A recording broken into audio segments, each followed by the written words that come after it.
Today, we'll figure out our niche.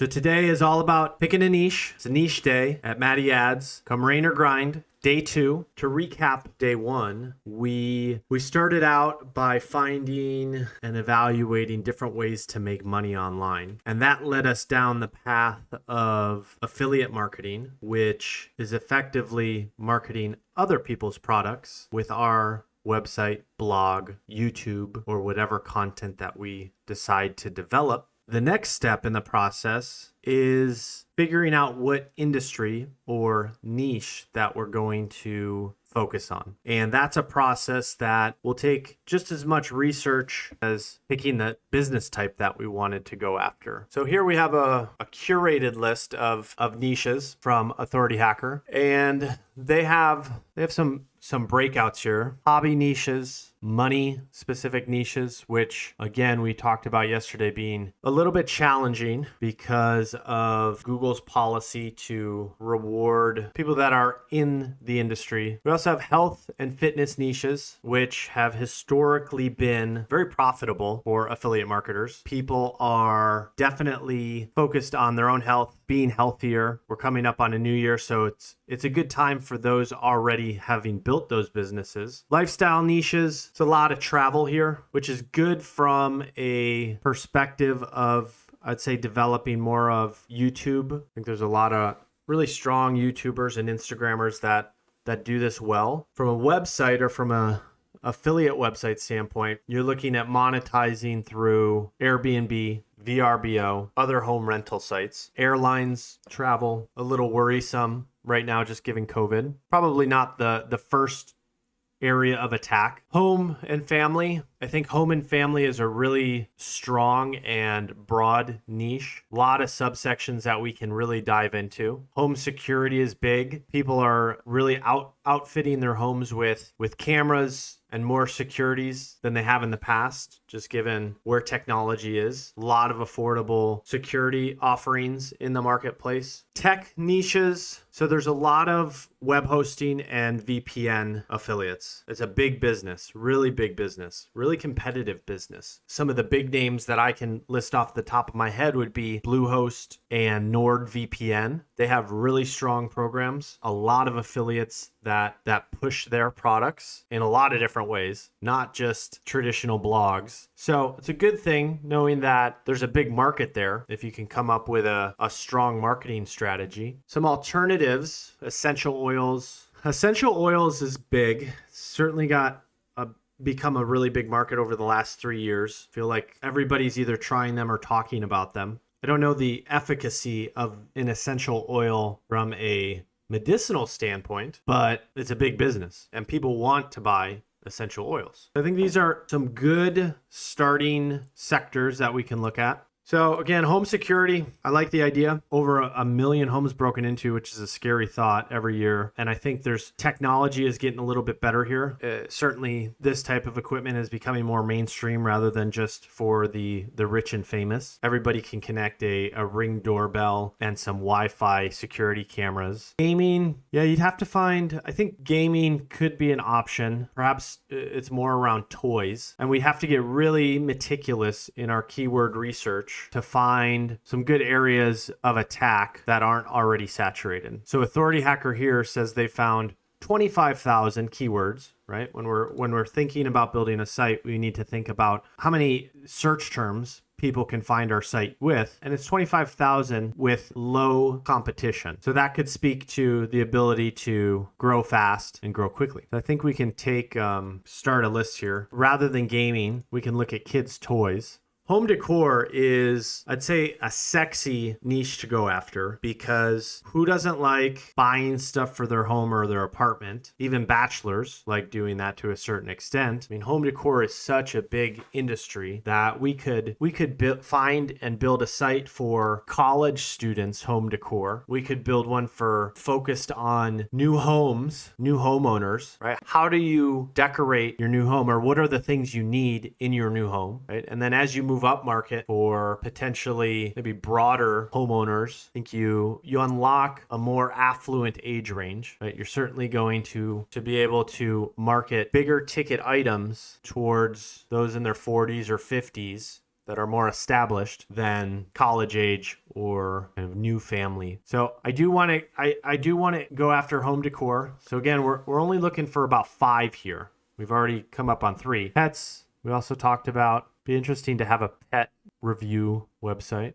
Pet food, leashes. What else? People put boots on their pets. They dress them up in costumes. But I'd say they're mainly worried about their health. And there's some brands. Chewy is a big brand that was acquired recently. And Amazon would obviously have a strong presence and affiliate here for people buying food and other pet products. $70 billion a year market. So I do like pet, and I know we're at our 5 limit. We'll likely have to trim one of those out. We're just kind of thinking right now. Drones, I don't know if I would build a whole site on drones. I'm sure there are whole sites on drones. This could be more of like I think an interesting one is gifts, right? So instead of a drone specific page, maybe drones are a gift within many other types of gifts, or most unique gifts, right? Or technology related gifts. Weddings, I think based on what we've seen from a niche standpoint already, the way I think about weddings is perhaps on a gifting side, right? We just talked about gifts rather than tapping into the bride and groom needs from a wedding, right? Flowers, dresses, vacations, etc. Everybody's always looking for that gift that isn't just cash, right? Stands out a little bit more than cash. All right, so we talked about, we have 6. I'm going to go ahead and I'm going to chop this down to 5. 5 niches that are potential affiliate businesses that we want to start. Kids' toys, home security, home decor, pet supplies, and gifts, right? Pretty broad niches. So the first thing, I think we can look at maybe Google Trend data. Let's look at that first. See what these industries look like from a top line perspective. We'll have to do some comparing. As you can see, this is a very seasonal niche. Interest over time is relatively flat through most of the year, except when you get to the holidays. Unsurprising. And so if you're building a business now, it's going to take time to build a business. By next year, you might be in a really good spot to have a enormous holiday season. So it should be considered on the time horizon there. If we look further back, let's go 15, 16 years. Looks like the industry is pretty consistent. I don't see all that much. So kids' toys is a seasonal, but see if we can try and get a sense of how big it is compared to some other industries that are related. So what about gaming? So gaming is a much bigger niche. How about kids' games? Interesting that kids games has come down so much. I wonder if that's tied towards mobile game searches these days rather than searching specifically for kids games. What about toys in general? All right, so toys by itself is consolidating a little bit. All right, so let's look next at home security. All right, from a Google Trends standpoint, home security is pretty stable. So if you're building a business today, you're going to see same results throughout the year. Obviously, you're going to want to be growing over that time, but that can be a good thing. You can get a better sense of how you're doing versus kids' toys, where if you miss the seasonal period next year, you have to wait an entire year for the next big period. And even from a yearly standpoint, same stability. Let's look at things like Ring camera. Okay, so Ring is a seasonal product. You're actually going to see average to flat most of the year, but then you're going to see it pick up as probably a gift, right? People are probably buying this as a gift for people, which again, we have gifts down here. And so seasonal components can be good if you target, instead of perhaps targeting home security or Ring doorbell with your website, perhaps you have a gift section that talks about electronics or gifts for home security, etc. We'll talk about home decor now. Home decor looks very similar to home security, at least over the 15-year, and then pretty stable through the full year. Although it did look like there was a jump. There's a jump in March, makes sense. Seeing a boost due to COVID, but in the yearly, it's not as pronounced. I guess it is. It's still doubled, and it's stayed doubled. Makes sense. I mean, just looking around me, I've bought a bunch of new things for my home. I'm an easy kind of buyer.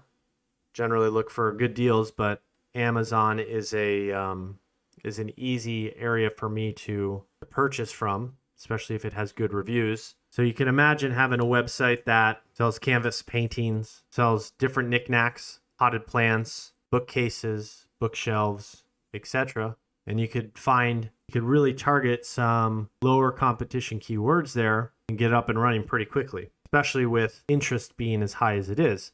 So let's compare perhaps a little bit. Instead of going higher, let's type in some of these. So canvas prints. Okay, canvas prints, lower volume, but starting to scale. Looks more to be a holiday type of purchase. Didn't really see a bump during COVID. We're gonna check out pet supplies and we'll see how the trends there have fared. This is the 15-year graph. Been pretty flat. Dipped in 10 years ago, has steadily increased since. And then come COVID, there was a big jump. From a yearly perspective, seems stable. Be curious if we did pet toys, if we saw more of a holiday jump. Pet toys is tiny, but looks pretty stable. What about pet food? Feels like a large component of pet supplies is definitely pet food, just given the trends there. Something like pet bed sees really high volume in November, December. It's a seasonal based product. Makes sense because even I've bought a pet bed for somebody as a gift. So it's good if you have a website that is, has some stability, right? And then in certain time periods like November, December, you might have some of those gifting opportunities that we were talking about. All right. The last one I wanted to look at is going to be a very large industry is gifts. And as we could assumed, gifts from a Google trend perspective, follow very closely to the holidays. But there's different periods of gifting as well, right? It's not just November, December. You're actually looking at a couple different periods. One, you're going to have February, which is Valentine's. That is a big gifting period, assuming that you're selling products for Valentine's Day. And then the second one, which is up a lot this year versus last year, is Mother's Day. So if that trend holds, you'll see a big gifting season in terms of trends for November, December as well. So there is a lull period for products that you're selling, right? Father's Day, June. Then there's no real immediate gifting seasons other than birthdays, perhaps weddings. That's tiny business. It's actually really tiny. What about our wedding? How do we compare here? So wedding is inversely related to the holidays. You can see it really fall over those winter months and then pick back up in the new year, which makes sense given when wedding season is. Gifts for her, actually quite small. Smaller than I had expected. The good news and the bad news is that it's a huge industry to go after. Likely very competitive, that we'll find as we do some keyword research just after this. I mean, think about this. There's holiday, there's him and her, there's kids, teens, babies, birthday, and then all of these occasions. So building one website for this that'd be a big venture. All right. So we are going to do some searches in ahrefs, which is a paid tool. You can get a 7-day trial, I believe. So the first thing that we're going to do, there's two things that I want to look at. First, we'll look at keywords, and then we'll look at content. So the keywords will allow us to see how many keywords are less competitive for us to go after, assuming that they have volume. So we'll do that first. And then the content will show us any gaps that our competitors aren't targeting on newer content searches. So we need to put together a list of keywords. Let's just go with this. Not very extensive, but this is just at an overall level for the 4 keywords that we typed in. E-learning toys, as you can see, has no search volume, so that was a miss. The areas that we want to look at are KD, or how difficult it is to rank organically for a search term. So something like 64 is pretty difficult. Realistically, we would want a new site to be targeting keywords that are under 10. And then the other thing we need is volume, right? We need to be able to evaluate from a monthly level what type of volume we can get. It's hard to back out into specific numbers, but we want to generally know, is the industry 100,000 monthly search terms? Is that the universe? Or is it 1 million? Or is it 10,000? Because with that, if we know the realistic universe of people that will come to our site and we know how much we get paid for purchases, we can start doing some back of the hand math and see if the niche would be profitable. None of these keywords are ones that we would target straight out, but we can look at all the keywords that have those terms and then we can just apply some filters, right? So let's say we only want to target up to a 10 keyword difficulty, and now we have a list. magnetic toys. I'm surprised by some of the competition here. Maybe because it's broader. Let's try and open this up a little bit more. I'm going to change it to also rank 4. So this will be a little bit broader. So this is looking at all of these search terms, and now it's saying, well, what other terms are related to this? So now they're showing very broad terms like entertainment or holiday season, which you could assume are related to kids' toys or gift guides, etc. But it will allow us to see if there's a bigger keyword universe that we're not already looking at. I'm gonna add a filter. See if there's any review keywords here. I mean, this is a good list to go after early, right? If you're going to go after the kids' toy space. Imagine if you picked up all of these, right? So we want to look at home security next. All right, let's just go with these keywords. Try and get a sense for this industry. Wireless security camera system with remote viewing gets 6,000 searches a month and has 0 keyword difficulty. You could build a review on that. Higher competition, I'd say in general, just on security. A lot of branded terms. Wanted to recap. Today, what we did was we started the initial research that we needed for the industries that we wanted to build our affiliate website towards. We looked at high value niches that we found were relevant to us, that were interesting to us. And then we looked at some Google trend data lined up in terms of yearly as well as 15-year trends. How did they look from a seasonal perspective? And then we took the core search terms to ahrefs. You can pick any keyword tool you want, but we wanted to get a sense of how competitive it would be to rank organically. So tomorrow we'll finish out the 3 remaining niches. We'll do the rest of the research. I'm excited to get down to that gift one. I think gifts will be an interesting one to evaluate. Go ahead and throw it a like, follow any of those social buttons, and I'll see you tomorrow.